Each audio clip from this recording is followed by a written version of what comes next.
السلام علیکم۔ آج ہم لوگ قارون اور اس کے خزانے کے بارے میں جانیں گے۔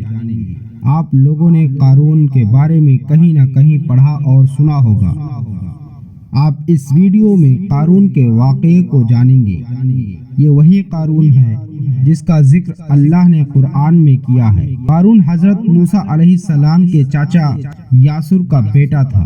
قارون بہت ہی خوبصورت اور نیک لڑکا تھا اور ایک کافی خوبصورت آواز میں تلاوت کیا کرتا تھا، جس سے لوگ اسے پسند کیا کرتے تھے، کیونکہ قارون کی پرورش حضرت موسیٰ علیہ السلام نے کی تھی اور قارون حضرت موسیٰ علیہ السلام پر ایمان لایا تھا۔ جب بنی اسرائیل کو قبطیوں سے آزادی ملی، تب قارون اور اس کے ساتھ سبھی لوگ مصر چھوڑ کر سرزمین موعود کی طرف چلا گیا تھا۔ وہاں پر اس کو بے شمار دولت ملی اور دیکھتے ہی دیکھتے وہ اپنی قوم کا سب سے دولت مند والا شخص بن گیا تھا، جس کا ذکر قرآن میں کچھ اس طرح ہے: بے شک قارون موسیٰ علیہ السلام کی قوم سے تھا، پھر اس نے ایک قوم پر زیادتی اور ہم نے اس کو اتنے خزانے دیے جن کی کنزیاں اٹھانا ایک طاقتور جماعت پر بھاری تھی۔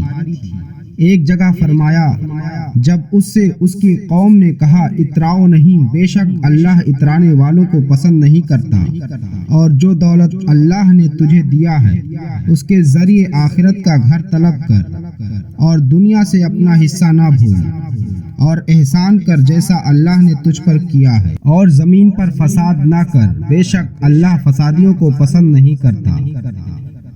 جب زکوٰۃ کا حکم نازل ہوا تب قارون نے وعدہ کیا تھا وہ اپنے دولت کا 1000واں حصہ زکوٰۃ نکالے گا۔ جب قارون نے اپنی زکوٰۃ کا حساب لگایا تو اس کی دولت کی ایک بہت بڑی زکوٰۃ کی رقم نکلی، لیکن اس کے دل میں لالچ آ گیا تھا اور اس نے ایک گندی چال چلی۔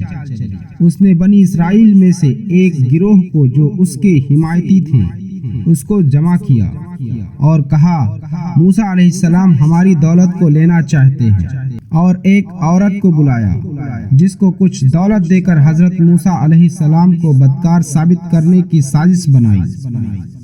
اور پھر قارون کی قوم اور وہ لڑکی اور حضرت موسیٰ علیہ السلام ایک جگہ پر جمع ہوئے۔ قارون کی قوم نے پوچھا، حضرت موسیٰ علیہ السلام سے زنا کی سزا کیا ہے؟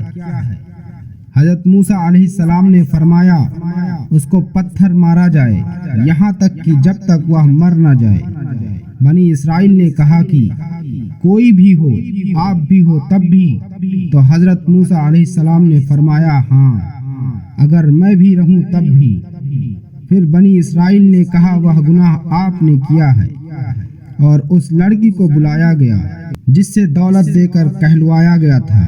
پھر حضرت موسیٰ علیہ السلام نے اللہ کا واسطہ دے کر اس سے سچ کیا ہے پوچھا، تو اس لڑکی نے سب کچھ سچ بتا دیا۔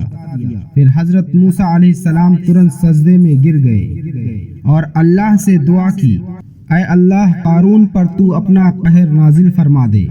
اور تبھی سبھی بنی اسرائیل قارون سے الگ ہو گئے۔